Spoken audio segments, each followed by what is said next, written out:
A senior police general walks back into Parliament, not as a guest, but as a witness under a spotlight that refuses to dim. Last time, his words rattled corridors and unsetched powerful offices.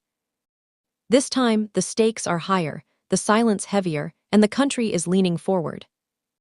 If you care about accountability, power, and what really happens behind closed doors, make sure you subscribe now and watch until the very end. Because what unfolds around Mkhwanazi's return to Parliament's ad hoc committee could quietly reshape how South Africans understand authority, loyalty, and truth. 8 seconds can change the temperature of a nation's politics. When news broke that Mkhwanazi would testify again, it wasn't just another diary entry on Parliament's calendar. It was a signal. A signal that unfinished business still hangs in the air. His first appearance raised eyebrows, triggered debates, and exposed uncomfortable gaps between official statements and lived reality. Now, with microphones waiting and questions sharpened, his return feels less like a routine session and more like a second chapter no one expected to be calm. What makes this moment powerful isn't noise, it's tension. Parliament's ad hoc committee doesn't recall witnesses unless something still burns beneath the surface. Behind the formal language are unresolved issues, quiet disagreements, and political nerves.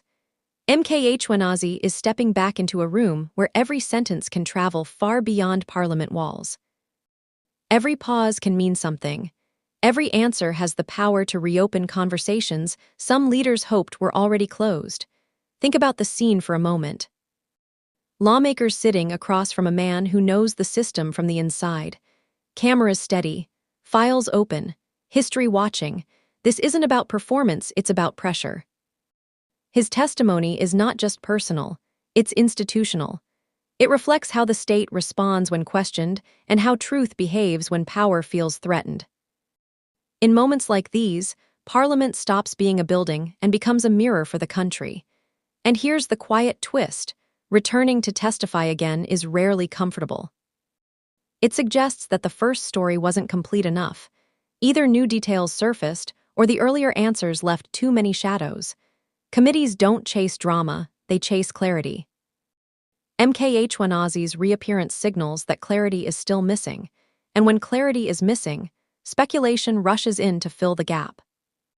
Across South Africa, people are watching not for scandal, but for meaning. They want to know what accountability looks like when uniforms meet politics, and when loyalty meets law.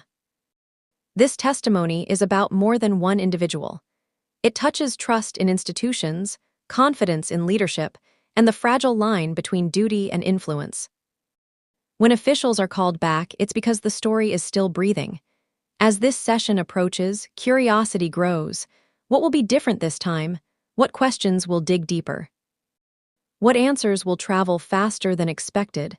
The ad hoc committee isn't just listening, it's testing the strength of public explanation. And in that process, the country gets a rare view into how power responds when it's asked to explain itself under oath and under light.